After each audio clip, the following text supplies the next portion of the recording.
El 21 de enero de 1924 falleció a los 53 años de edad el revolucionario y ex jefe de Estado soviético Vladimir Ilich Ulyanov, mejor conocido como Lenin. Y tras su muerte, la dirección soviética decidió conservar embalsamado su cuerpo, pese a que el propio Lenin había dejado escrito en su testamento que quería ser enterrado en el cementerio Volkov de San Petersburgo, junto a su madre. Los restos momificados del jefe bolchevique, después de descansar por poco tiempo en una cripta roja de madera de pino,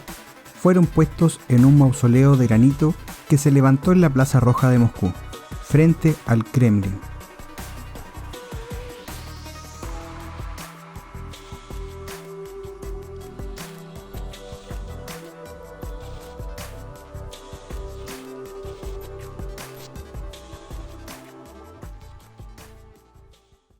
Tras el inicio de la Operación Barbarroja y la consiguiente invasión de la Unión Soviética, las invictas tropas de Alemania nazi arrasaron el frente occidental soviético en pocas semanas, ocupando la mayor parte de la región báltica, así como la Ucrania occidental y Bielorrusia. Y si bien la ciudad de Moscú no se encontraba bajo inminente peligro de invasión,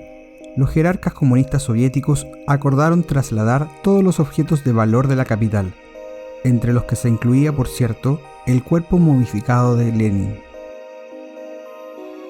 El 3 de julio de 1941, el NKGB, el Comisariado del Pueblo para la Seguridad del Estado, antecesor de la temida KGB,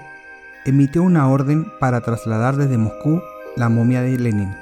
en un tren especial con rumbo a Siberia, concretamente a la pequeña ciudad de Tiumen. El vagón que trasladó el cuerpo de Lenin, equipado con amortiguadores especiales e instalaciones que aseguraban el microclima necesario, supervisado por especialistas y oficiales del NKGB encargados de la seguridad, no recorrió los 1500 kilómetros que separaban a Moscú de Tiumen. El viaje fue mucho más largo, ya que el tren tomó un desvío hacia el norte, a través de Yaroslavl, pasando por inhóspitos y solitarios territorios para evitar cualquier percance en este viaje secreto.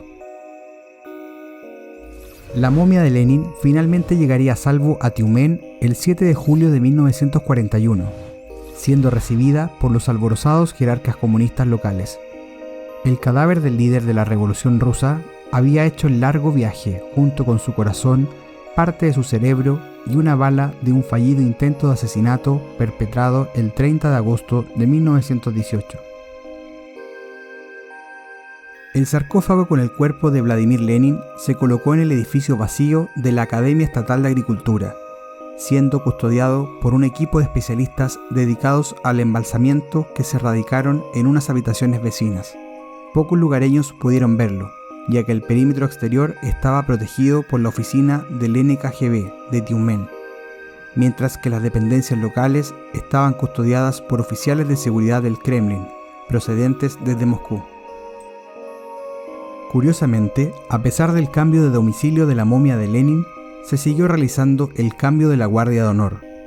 tradición que también se mantuvo en Moscú, para que nadie sospechara de que el mausoleo de la Plaza Roja estaba vacío.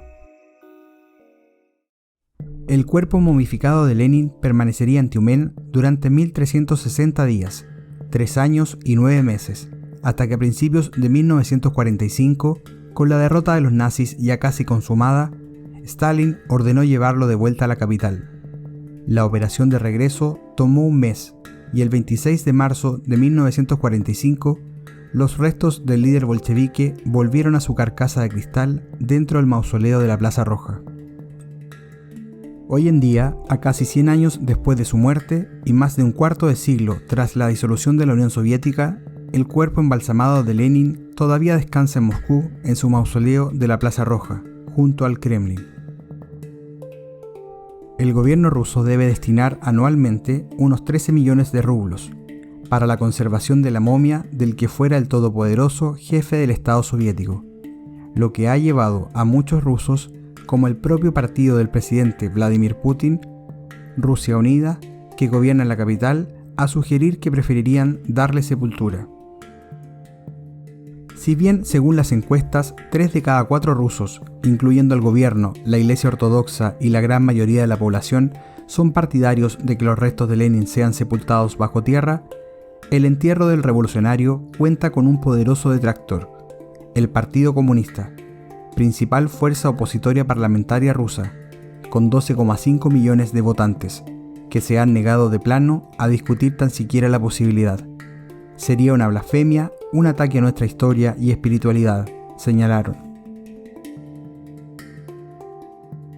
Si ya llegaste hasta aquí, no olvides darle un me gusta al video, dejar tus comentarios más abajo y suscribirte al canal para ayudarnos a seguir creciendo y contando las historias más curiosas que vale la pena recordar.